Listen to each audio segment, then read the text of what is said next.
Andy only has 30 minutes. All right, welcome everybody to Wapiti Wednesday live Q&A for December 4th. Man, we're in December already. So kind of crazy. So I was kind of thinking about this one and I thought that this would be a good topic because you guys are about to get email number one in the 12 email chain of the newsletter. And the first one is all about gear. It's things to look for in your gear, breaks down some different gear, how to inspect, what to look for, and that kind of stuff. And so I thought tonight, I was like, you know what? We have never done an actual gear discussion. So, was there any new gear that you guys tried this year? What worked? What didn't work? What new gear out there you caught your eye? What's interested? So three things that we tried this year. Obviously, one, the alpaca socks. Now here's what's interesting. Since getting those willow socks and testing them, I actually came across a couple of the other companies that do make alpaca socks, and one of them it's called Willow Ace. It's about half the price of what Willow is. Hmm. And doing a lot of research on it, there's a lot of people that tested the Willow and tested the Hollow side by side. They can't tell any difference. And Willow Ace actually has a longer warranty period. So you're spending half the price and getting a longer warranty period for the same exact performance. So With which one? Willow Ace. So and and ACE? and, and don't worry. When I upload this email or this video into the course, I'm going to send an email out and I will put links to the things that we're talking about tonight, so that way make it nice and easy for you guys. So Hey um, Michael, I was actually looking at those two, and the one thing I couldn't find on the Willow site was a really warm winter pair. Their general sock kind of covers everything, whereas the Hollow you can buy an extra warm set.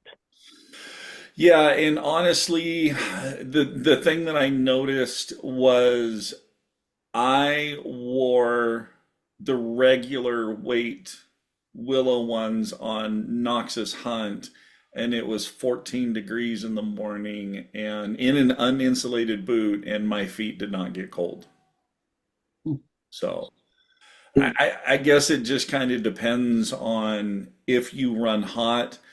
The thing I would say is if you are worried about that, you could also get a lightweight sock liner, and I'll send out a link for that also. But it's a sock liner that is very, very lightweight that you can put that on, and then you put your socks on, and the sock liner actually helps retain heat. The only thing, if you're going to do that, is it's going to, because one of the things about alpaca is it's moisture wicking. So if you go with a sock liner under a moisture wicking sock, and it doesn't matter if that's an alpaca sock or a merino wool, both of those are moisture wicking socks. You're going to lose that tendency, and so if your feet do get hot and sweaty, they're going to stay hot and sweaty and clammy. So just keep that in mind. What's up, bud? Yeah, I see you peeking in there. So, okay. Second item was Game Grip. This is a new product that hit the market last year, and it's such a great tool because it's a rectangular sheet that is grippy. And what you do is you take that and you just pat it on the outside of your quarter, and it pulls hair and dirt and everything off your meat. So then your quarters are nice and clean. Um, Really effective, really impressed with them. They're lightweight. I can't remember exactly how many are in the packet. I think it's 4 sheets or 6 sheets. But again, I'll shoot a link out, in the email with those. But definitely handy because it doesn't matter, no matter how careful you are, you're still going to end up with a little bit of meat or a little bit of dirt and definitely hair on your meat. And remember, hair and dirt can taint your meat. So you really want to get your meat clean. The other thing, remember when we were talking to Mike, remember how we talked about if you get moisture on your quarters, how that can interfere with that film on your quarters and the bacteria. That's why I really like the Game Grip because you're not using any water. So works. Great way to think of it is think of it as a like a lint roller for your clothes. It kind of feels like that same thing, but it's a bigger sheet. So okay. Third thing, Mm. this is a slick little sharpener. Nice thing is you can change the angle that you go at. So whether you like a 20% angle or a 25% angle, the cool thing about this too is you could also go a double angle. You could go a 20% or a 25% and then come back with a 15% or 15% and then 20%. So that way you have this long sharp and then an ultra sharp. Um, Me personally, I normally sharpen all my knives between 20 and 25. I also do have the work sharp little pocket sharpener that I always have in my kill kit. A little porcelain thing slides out. It actually it's about this long and you have a handle. It already has the angle set and you just drag. Now, here's the thing, because I was looking at that, because did you guys hear what Mike said about the leather strap? Oh yeah, yeah. Yeah. What happens with that? Okay. I got done with that and I went and talked to Liz and I said, I just found a product that I'm going to do for Elk Calling Academy. And she goes, what? And I said, I'm going to get about an 18-inch long leather strap with a eyelet in it. Because then you could just take that eyelet and here's the antler and you just put that right over the antler and then you're pulling on the strap and you just run your knife a few times on that strap to knock those edges down. And she was like, would people buy that? And I said, I think they would, especially if they understand the benefits. So then I started doing some research and I found one on Amazon for about $14. So I'll just include the link out Figures. there for everybody. Well, figures. So, but yeah, it's about 18 inches long. It's not that much weight. So again, something that you can keep in your pack. That I mean, if that's something, because that's one of the things when you're breaking down elk, that your knife gets dull, that you pull out the little pocket sharpener and do.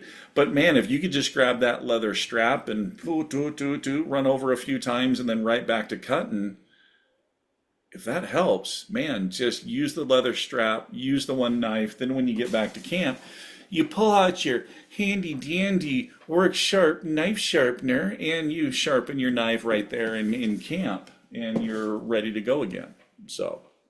Um, so those were the three things that we tried. Also to that bugle right there, that's on the top.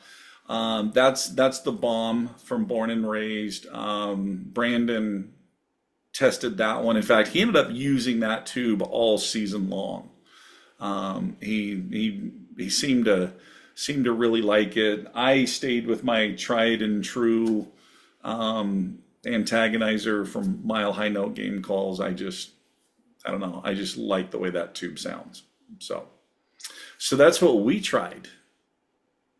Anybody else try any new stuff? Greg? The only thing I took that was new were some of the diaphragms I got from you. Other than that, we use the same thing. The two new things that were in our camp is two new elk hunters have never been before, and to see one of them draw back, that was that was a catch me out. Just they didn't get to shoot, but to see them draw back. Oh, I forgot about that new thing in my camp too, also known as my wife. So yeah, I forgot about that one. So, but I really can't put her in the gear category, so I guess that's why I didn't bring her up. So, but yeah, I know what you're saying. Yeah, That was the only thing new for us. So. yeah, same thing with her. The things that she got to experience just really brought back so many. I mean, Bryce and I were having so much fun watching her reactions to all the new experiences, and that's what I mean. Bryce and I were sitting there on the mountain, and we were both like, I could care less if I ever shoot another elk. Just let Brandon shoot, let Liz shoot, and then Knox on his rifle hunt. I'm like, I'm completely content just staying back here with the caller and being the caller and just watching Liz grow in this and watching Knox grow through his journey. Oh, I guess I did add one more thing. So, but it wasn't until after archery season. So one of the most difficult, because we use our Polaris Generals, our side by sides quite a bit. The hard part is in the bed. We throw our packs back there, we throw our bows back there. In September, you get dusty conditions. And in fact, I took my bow and Liz's bow over to the archery shop 2 weeks ago to have them taken apart and cleaned and center shot checked. And I got a text message from a buddy of mine that he's the one that actually does the cleaning. And he basically said, I'm sitting here working on a bow that looks like it was towed behind a truck down a mountain road for 60 miles. And I'm like, well, it wasn't towed behind a truck, but it did ride in the back of a General. So what I ended up doing was I bought a rooftop cargo bag, and then we retrofitted it to fit in the back of the General. And so now our bows and our packs go in that. And so that way they're completely dust free. So, but I'm also kind of sketching out making a rack system for the back of those that have an elevated platform that you can just throw your packs up there, so that way the airflow is going off over that, and then try to figure out some way to attach a soft bow case to the side of that rack, so now your bows are in the bow cases. But yeah, so we'll play around more with that cargo bag for the side by sides and see how those work. So, uh, Greg, of the reeds you grabbed, how were they? The V3, what were the other? Trying to think the names of them. There was the Uh, V3, there was the ECA, and the 450. 750 and the Dirty Deuce. Those, so the Dirty 750, Dirty Deuce, the Those are the ones ECA, and the yeah, those V3. are the ones that you have been using. But the three that you got for me were the V3, the ECA, and then the 450. Yeah, the ECA and the V3. So Those are the ones I were new in my holder. I liked them. yeah, It uh, and at any given day, which one was working better? So I right. think the variable was me. Which that happens, and that's why I was bouncing back and forth between that black ice and that stratum. Just because I noticed would get different pitches and different tones out of each one. So jumping back and forth gives you just a little bit of difference, in that, and plus the way they played. Also, the stratum having just a little bit more backbone than what the black ice, but the black ice being so controllable, and you can get so incredibly soft on that thing. So, Yeah. how about you, Sandy? You take anything new out? Took out some merino wool this year, and boy, that was nice. I'm used to the synthetics, and the season here this year. I think started on the 9th of September, and it was 80 degrees out there, and that merino wool not smelling so bad was very, very nice. That is a nice feature about merino wool being antimicrobial that you can wear it multiple days and it just I mean you could do a week long hunt and it still wouldn't get stinky. Yeah. The other thing that I haven't done yet, but I've been thinking about it, I met up with some other hunters up there and actually ended up camping with them because I was solo most of the time, and they had an extendable, I don't know if you'd call it a balance, but it's a rod that it'll extend out with a weight on it on the end of their bow. Oh, Um, yes. Yep. and I'm thinking about getting one of those. They were telling me it really helped clean up their groupings when they're shooting. Yeah, so it's cross what was the name of that? Because I actually shot that stabilizer for a little while. I think Brandon has it.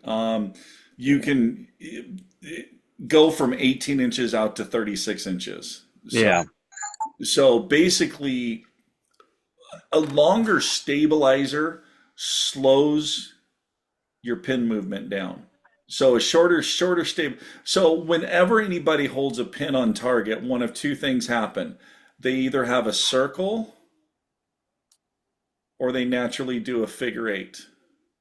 What a longer stabilizer does is, so a short stabilizer would be fast like this. A longer stabilizer all of a sudden slows that circle down. So, um, my preference, I run a 18-inch cutters stabilizer. So it's very lightweight. You can also play with the weights out on front. The weights actually make a difference also.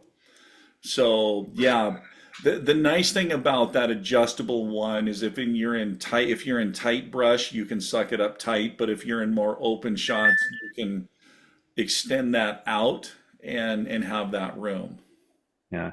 I think the brand was Crossover that they were, Crossover, uh, yes. yeah. That's Oh, exactly the one. I knew it was cross. It's been a while since yeah. I think I shot that 4 years ago, 5 years ago. And like I I've said, been thinking about Brandon, that because my stabilizer is all of 5 inches long or something, so essentially it is non-existent.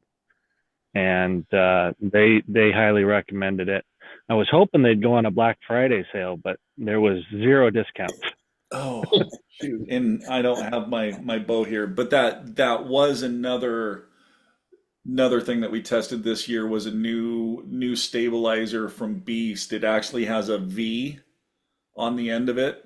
So when you're carrying that bow, that V sits right here on your forearm. And it actually, you can relax your hand because that V rests right there on your forearm. And it takes a lot of pressure off your shoulder when carrying the bow. Um, so yeah, it's Liz and I both shot that same stabilizer. And the nice thing is when you set your bow on the ground because of that V, you almost have a kickstand. You don't have to find anything to lean your bow up against. It just sits there. And I got the 12-inch model on that one. So Sandy, from your 5-inch going to a 12-inch, it's gonna seem like this huge long stabilizer, but it's really not bad. And you'll notice a huge difference just going from the 5 to a 12. Yeah, that's what I'm hoping, just to clean up my groupings a little bit. And the what really caught my eye is they'd be taking a break, and rather than setting their bow down so they didn't have to carry it, they'd extend that stabilizer out and use it as a Kickstand. stand, Yep. and that way your cams aren't down in the dirt and all that, which I like. Yeah. And that's the same thing with the stabilizer that Liz and I rested or used because the only two parts that would be touching the ground with our bow was the top limb pocket and then that V from the stabilizer. Yeah. That's it. Nothing else was touching on the ground. Um, I said I haven't bought it yet, thinking I might prior to next year. But Yeah. yeah, that's all the new stuff I tried this year. Here's the other thing. How far are you from your closest archery shop? 2 hours. Okay. I was going to say, because you can always go into an archery shop and you can try different length stabilizers and find, because so I know in the crossover it has a 12 to 24 and an 18 to 36. Yeah, Jumping from a 5 inch even up to a 12 inch is going to seem like a huge jump. Your 5 to 18 is going to be a very dramatic jump. So, right. but if you have the ability, excuse me, if you have the ability to go into an archery shop and just try different length stabilizers to see how they feel, then you can kind of settle into one that really works. But no, the crossover is a great stabilizer. So, Mr. Larry, Sounds good. how about you? Hi guys. Well, there were a few things that I was really fascinated with. This is a Gold Zero Yep, crush light, yep. and it's rechargeable solar, and you can plug it into the wall. It's really handy to throw in your pack and or to keep in camp or both. It just crushes down flat, really lightweight, and produces a really nice light. Very, very convenient. And the nice thing about that too, Larry, is that's a soft light. It's not a real harsh light, if I remember right about that one. Yeah, it is. That's exactly right. And there are three different levels of intensity on it. You can get it in the really low intensity um, runs for like 36 hours or something. Yeah. So it's got a good charge on it, but it's got a solar charger also if you're out and have the sunlight. Nice. I really like that. The pack I use is a Kuiu 3800, very comfortable pack with a carbon fiber frame on it, lightweight and very versatile. The tube I like is one that you're not fond of, Mike. It's the Elk Bros Solo tube. I really like that tube. I can't say that I'm not a fan of it. I haven't tried it. Hmm. So I basically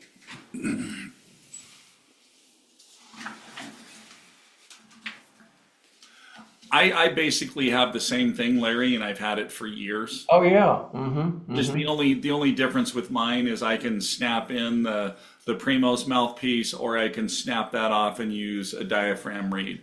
That's pretty But this, nice. yeah, this is a tube that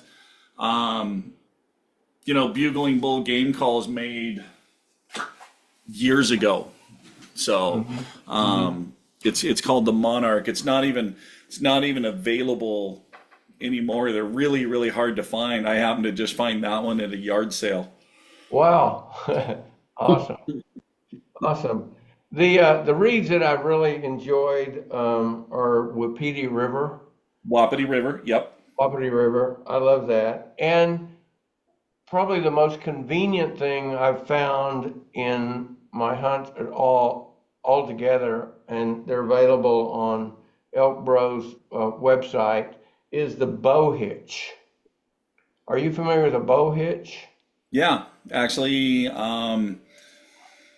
I met him and chit chatted with him for quite a while down there in Salt Lake. So and I know that whole group together, the Elk Bros, the Bow Hitch, all those guys kind of just all promote each other. They're all down in that southern Colorado, northern New Mexico area together.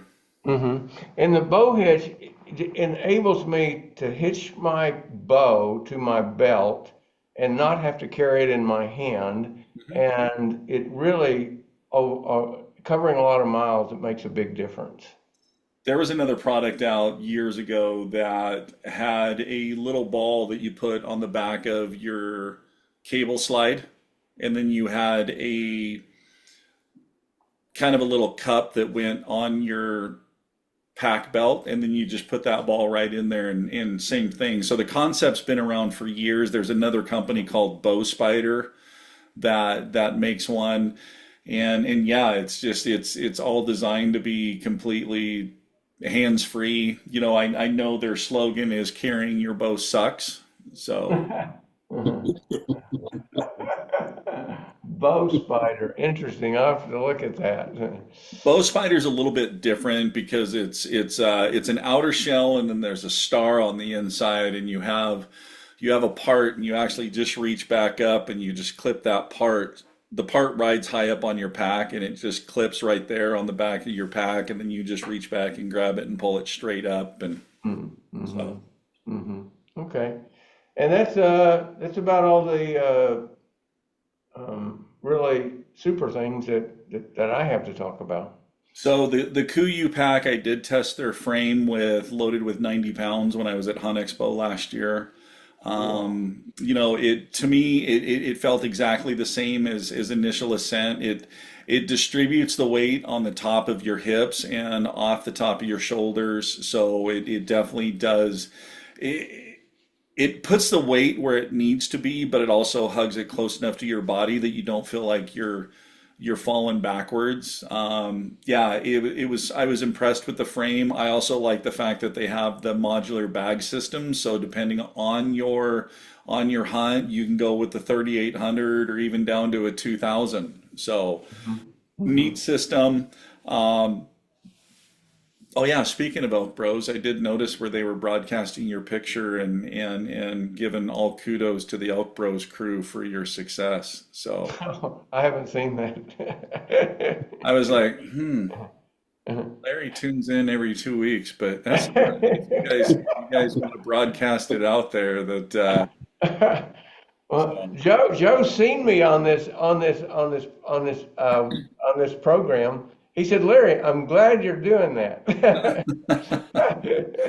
No, the more Keep resources, learning. Keep learning from Michael. yeah, the more resources that you can tap into, it just gets, yourself more knowledge, and you can take a little bit from each source and just kind of morph into your own kind of style and approach, and it makes you a better hunter. So, um, Yeah, what you guys bring to the table is years and years of experience that we as amateur hunters and hunters that only get to hunt once a year, if that much, we just get a little sliver of experience. So the experience that we gain from you is experience we don't have to learn in the woods. We can take it in with us because we've absorbed what you guys are teaching.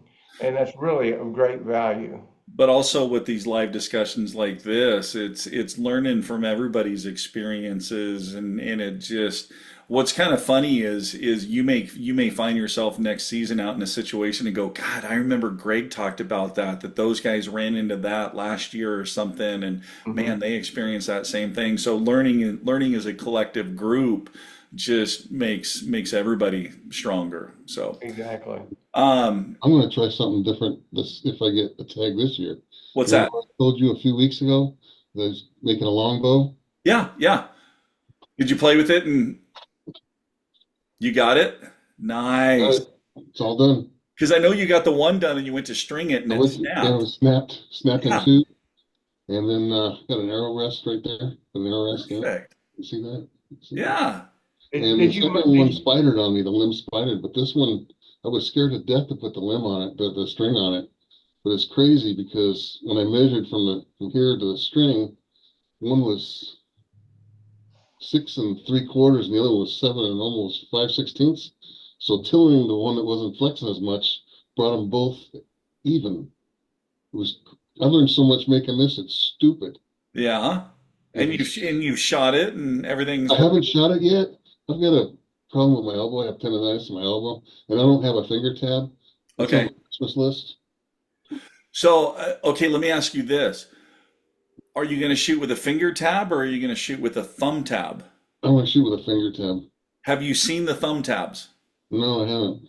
Okay, go to Joel Turner Shot IQ because he shoots with a thumb tab. It's a tab that goes right here. I've seen it actually. You put You in you the hook flip off the yeah, you thumb. hook it on and then you pull around and all you do with this finger is grab like Yeah, this like that, and and then you just pull back and then all you do is keep pulling and then let that pop out and it shoots. because there's a big difference between this and the compound where you're holding like 6 to 8 pounds, and this is like I haven't really twisted the string much, but it's about 48 pounds. Yeah.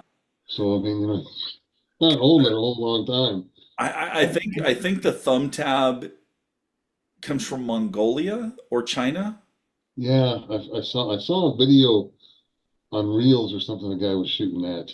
Yeah. It's pretty cool watching the concept. And here's the same thing. The way Joel shoots with that thumb tab, he goes with a left-handed riser bow but shoots it right-handed because when you do the thumb tab and you'll do the same thing with the finger tab when you go to draw, it's going to naturally roll, which is going to take that arrow and And pull it away. pull it away. So so Yeah. so yours, where the shelf is this side, you go to draw, it's going to pull it away. But now if you have a left-handed riser and it sits here and you pull, it's going against that shelf and it won't pop off because I know when I used to shoot recurve, that's one of the things that I had a problem. And I tried one finger above, all three fingers below, and tried different things. But if you didn't have it set right, that string would roll and it would basically take your arrow right off the rest when you drew. Well, it's funny. I just watched Hank Parker was talking about how he loves deer hunting, but he hates gutting deer, hates hauling out of the forest. So he was shooting a longbow. He said, "So get yourself one of these. Now I just shoot warning shots." Yes, yes, I know. I saw him. I did see him say that. Yeah, So yeah. That it's was funny when funny. he said that. Yeah, they call it a struggle stick for a reason. Yeah, right. But there have been times where I have thought about going back to a recurve, just simplistic, a lot easier. This is what you do, Greg, when you retire. You just, got to find stuff to do. So you start making stuff. No, yeah, no, that's kind of cool that you got that go. Yeah, I remember 2 weeks Well, ago. the second one, the first one, the limbs just snapped when I tried to put the string on. The second one, I got it on and I put it on the tillering tree and I thought, is the string not on there right? The tillering string? And so then okay. So I put the string, and then I put the regular string on it and then put it on the tillering tree and I heard the limb spidered, broke. Wow. I don't think I wasn't scared to death to take the string off of it. Yeah, no kidding. Like I was scared to put the string on this one. Yeah. Well, it looks like it's holding up. So yeah, you'll have to Oh, keep us updated how it shoots and yeah, I gotta get out there and shoot it. I got 7 or 8 coats of tung oil on this thing for waterproofing, and it gives it the glossy look. yeah. It takes 24 hours for it to dry between each one, so there's a lot of time in this thing. A lot Oh of time. yeah. It's not a quick process, but it's a Oh no, process of love. I learned a lot making this thing. It's crazy. That's very cool. Good for you. Good Thanks. job, Jim. Thank you. You know, What you arrows does it shoot? What's that? What arrows will you shoot? I'm probably gonna just shoot what I have right now for my compound to see how they shoot. I have um three, is it not 350? 350s? Yeah, I think it's 350s. Okay. Yeah, just to Yeah, get and to see see how then it shoots. then you can really go down the rabbit hole and you can get into cedar arrows that you actually crest, get a paint kit and crest it yourself and glue on Yeah, points and that's feathers and yeah, that's just I don't know about that. Yeah, go be picking up stuff. It's hard enough to find a piece of wood because when you find wood for this, you got to find the wood where the grain runs all the way straight through. yeah. You can't get Well, one that grows off because it makes a weak spot in it. those cedar arrows you can buy them just as blanks. So they're cedar shafts. Yeah. So then you know get them to the length that you want, and like I said, glue on points and glue on nocks and you know fletch the feathers and then the cresting kit. So then the cresting with the paint that you do, that's a crest based on your family symbol, or I mean there's a lot of fun things you can do with it. Well, don't think my compound's not going with me. So there you go. Always got to have a backup. So Yeah. Bryce learned that one on the muddy 6 point. So, but yeah, talking about packs, Liz and I are actually going to check out some new packs when we go to Hunt Expo this year. We're really going to look closely at the Stone Glacier packs. There was a video that I saw. They did quite a few testing, but they did a 45-pound pack and they did a 65-pound pack, and they did 2 miles up, 2 miles back, and they tested the Stone Glacier, the initial ascent, the Kuyu, and the Badlands, I believe. And then they ranked them in comfort, how well they secured the load, how well they carried the load, and unanimously the Stone Glacier came out on top. So I've been doing a little bit more research on it. The one thing I like about the Stone Glacier is their frame's a little bit narrower, so it fits more directly in the center of your back, and so you don't have this wide frame. It's more central, and um, again, been diving in, doing a lot of research. A lot of the reviews that I see, people feel like they're more athletic with it, but still have the ability to haul some really good loads with it and comfortable loads. Again, it's a system that has the pack with the meat panniard, and then the bag system. You can attach any size bags to it. So yeah, we're kind of looking forward to that. And then the other thing that we're looking into is Bryce and I are going to look into the pack wheel. How many of you guys have heard of the pack wheel? So Mm-hmm. You actually like the wheelbarrow one out, don't you? yeah, well, that's kind of what the pack wheel is. Yeah. It's a single motorcycle wheel or mountain bike wheel that has an electric motor on it, but it's on a gyro. So the more you tilt the handlebars forward, the faster it goes. And it does have a brake system, but it has a shelf and then it has two panniards on the side. And it can haul 300 pounds per trip.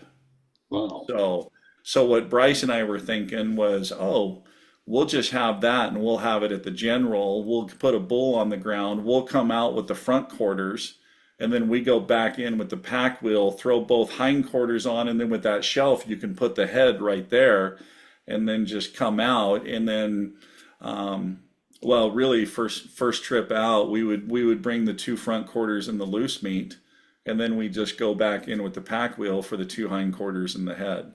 So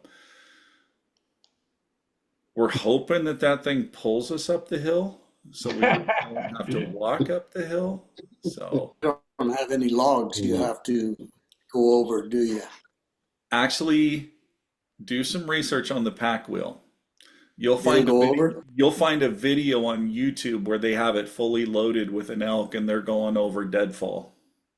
Oh, They wow. just bump the wheel right up to it, and then just and that thing just climbs right up on the top of the log and then down easy the other side, and then just keep walking, and then they pop up another log. And yeah, it's pretty impressive what they will do. So, and I didn't realize that they had a 300-pound load rating. So because with those two panniards, I mean, you put a hind quarter, now they're balanced. So I'm not sure how that would work in our area because all the trails have uh, no motorized vehicles beyond this point or on this trail. I don't know but if they would consider that motorized. but see, that's the tricky thing because you're not riding it. Yeah. it's a pack cart. So I agree. I don't know how they'll take it, but I'm fine with it. because you don't have to go down the trail, you can just go cross country with it. Didn't put it on the trail. Exactly. So, Yeah. I mean, is it any different than taking a deer cart in and throwing a deer cart with you in the front and somebody else in the back, rolling that deer cart out? Well, there's no motor on it. Right. So, I mean, it's really no different. So, Yeah. yeah, I don't know. So, Interesting. I'll have to look at it though. yeah, it's I think it'd be a pretty crappy game warden that would fine you for packing it out on that. On well, my quiver, on the quiver on the bow, I've taken an old Casio watch and screwed it in on there just so I can see what time it is. Is it end of shooting hour? Has shooting hour started? huh, And I thought, oh, is that an attached electronic device to the bow? Yeah. no, that's kind of a gray area right there.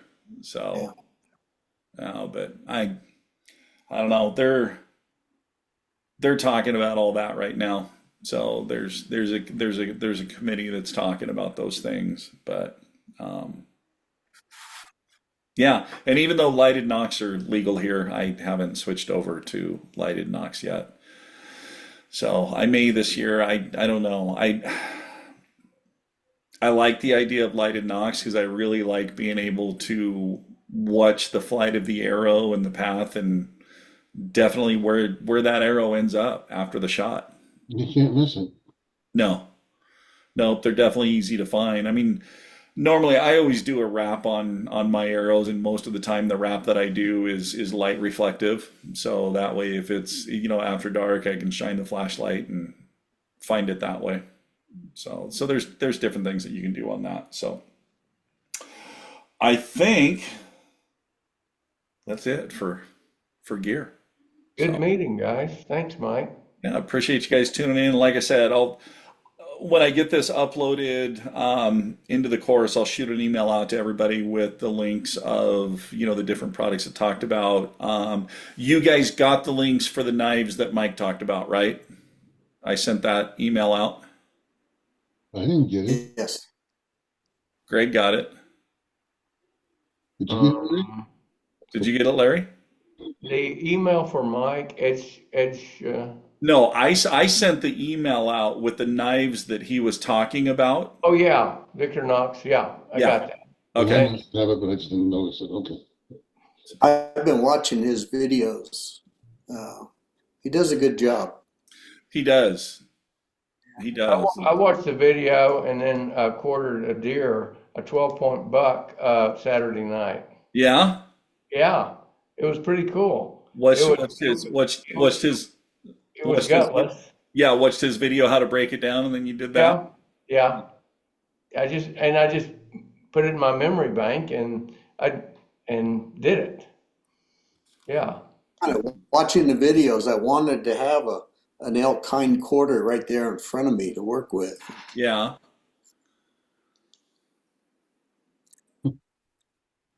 We have a late edition.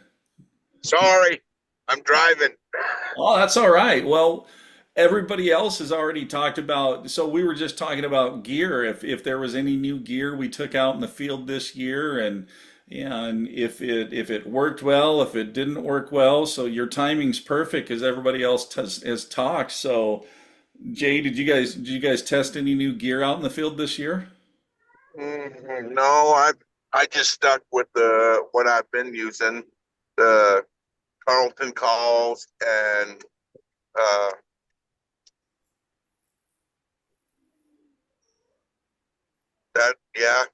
that's about it. Just the Carlton calls. Yeah. And I did use his decoy this year.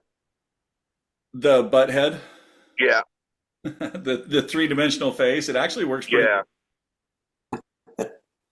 It's just a little cumbersome to get the poles out, or if you're just packing it in your other hand, it's not too bad. Yeah.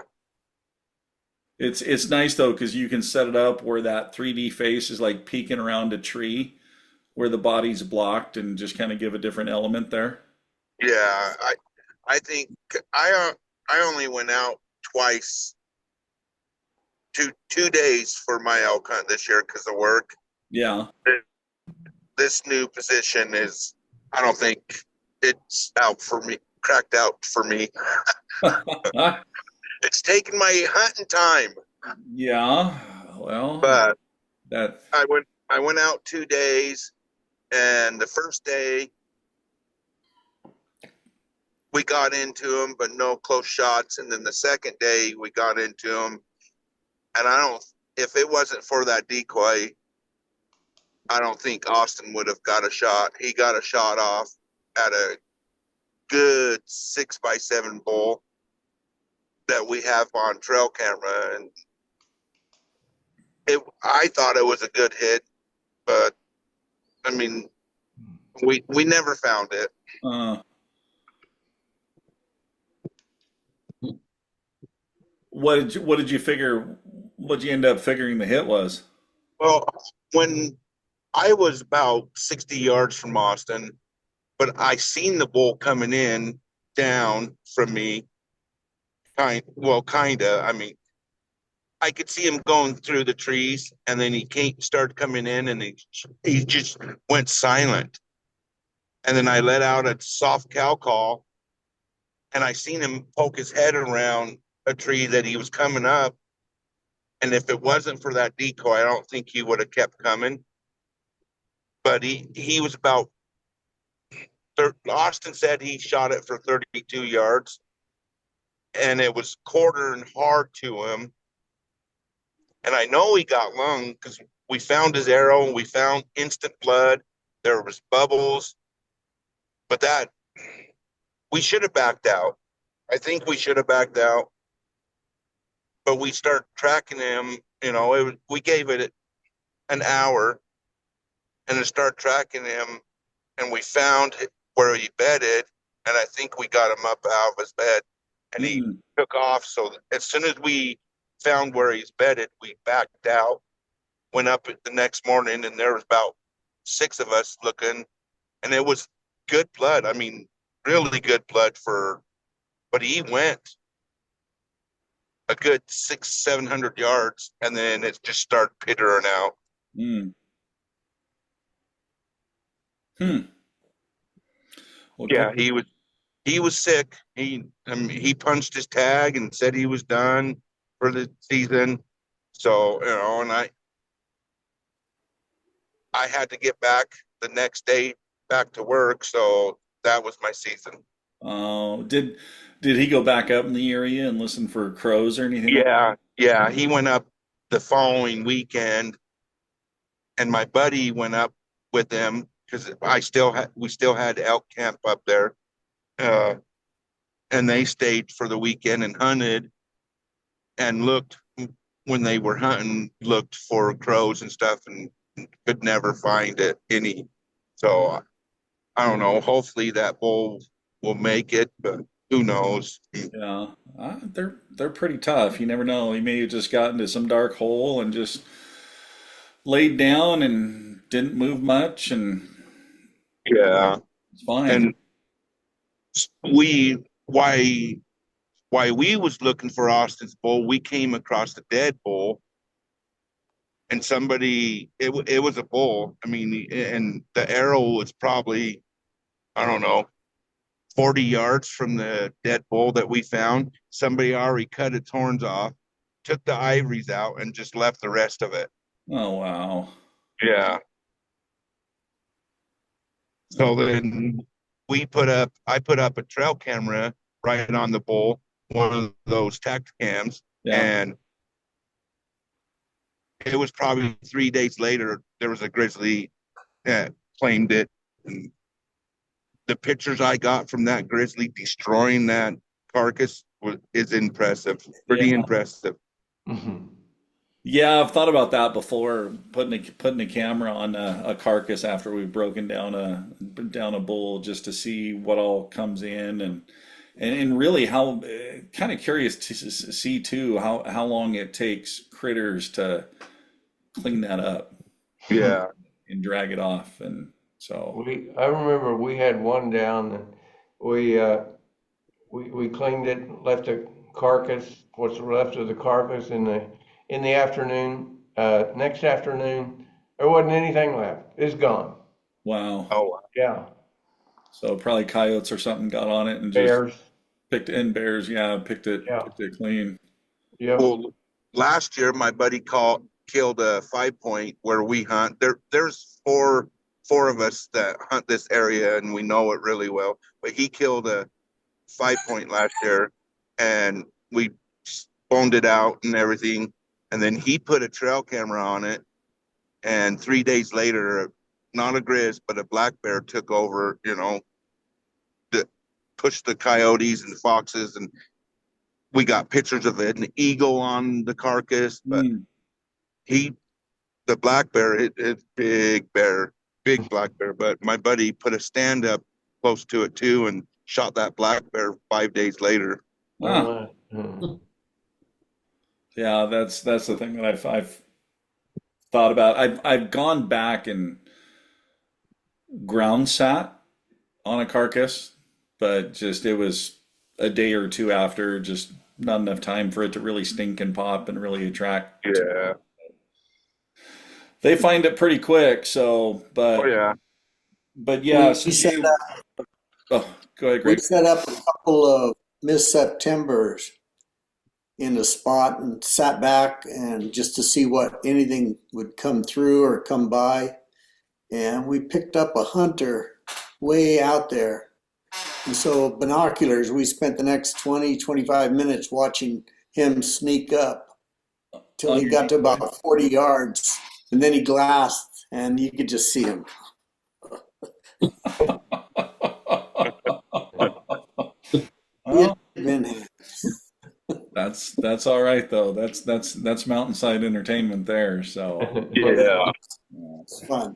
but yeah, Jay, what I talked about was just some of the different gear that we tested out this year, and when I upload this video into the course, I'll send an email out to everybody, and I'll put links to some of these products that we tested and stuff, so that you guys can test them out. Okay. Real quick, they were alpaca socks, which are incredible. They have the same benefits of merino wool, but they don't have the itch of merino wool. Mhm. That we also tried Game Grip, which is basically it's a tackified strip that you just pat your meat down and it takes all the hair and dirt off your quarters to help clean your quarters before you put them in bags. Um, Oh, a knife sharpener. Um, what else did I say I was going to shoot a link out for? I knew Larry had notes. Knife sharpener, the leather strap. Oh, the leather strap for Mm-hmm. just touching up your blade while you're cutting down or breaking down a bull. Mm-hmm. I think that's it. All right. At least somebody's taking minutes during this meeting so that we can hold people accountable. I'm the secretary. Yeah. So, but yeah, Jay, I'll shoot the links out to those, and okay. just let everybody know. So, but yeah, so we'll wrap this up for tonight, and I am working on another special guest for the episode in 2 weeks, because that'll be the episode right before, well, a week before Christmas. So maybe we can get a special guest on here to do a nice little Christmas episode and let somebody else talk about their stuff. So. Hey, I'd like to have Mike back again too. He's willing to come back, so Yeah, we if you we can we invite him, talked that'd be great. we talked about it the next day, and when he comes back, he wants to talk more. He wants to dive into recipes and cooking wild game and all the different things that you can do with it. So Good. yeah, Great. Nice. he's excited. He definitely wants to come back. So Great. Super deal. Real quick, Mike. yep, You going to the Hunt Expo, right? Yes. Okay. What are you going to be in the screen booth or just all over? Just all over. Yeah, I'll be in Scree booth for a little while. Gonna bounce around. There's some new products that we want to check out and try out. But yeah, most of the time in any of the booths, it'll be in the Scree booth. But of course, they're kind of making some changes because Mike Nelson sold his portion of it, so it's Yeah. just Michael Wan now, and I know last time I talked to Josh, they were talking about making some changes to the way they do things. So Yeah. Yeah. Is It's it going to is be the one in interesting. Salt Lake?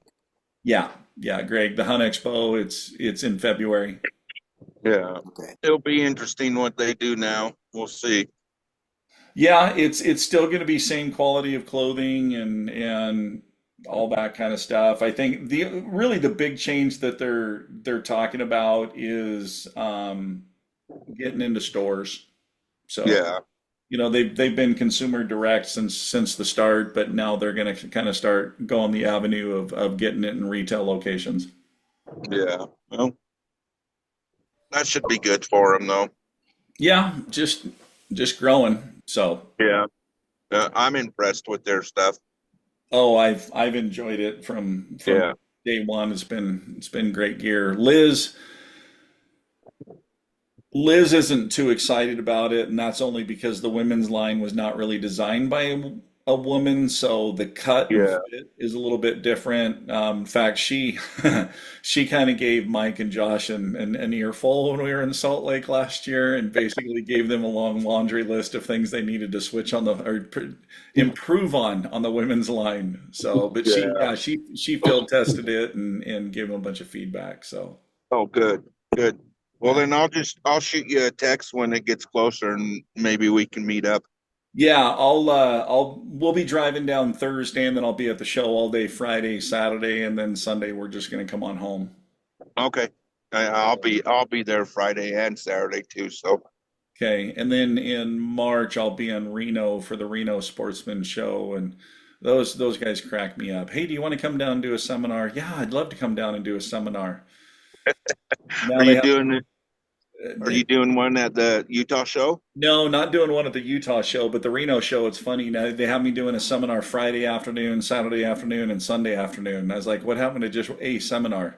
A Yeah. seminar is one seminar, not Yes, not sir. a seminar They equals got you. two. They got you. All So, right, guys, I'm signing out. Thanks a all lot, right, buddy. I am too, guys. Yeah. As always, keep calling, keep practicing. More importantly, though, have fun, and we'll see y'all in 2 weeks. Be safe, everybody. Have a good one. Take care. See ya. Bye. See you guys.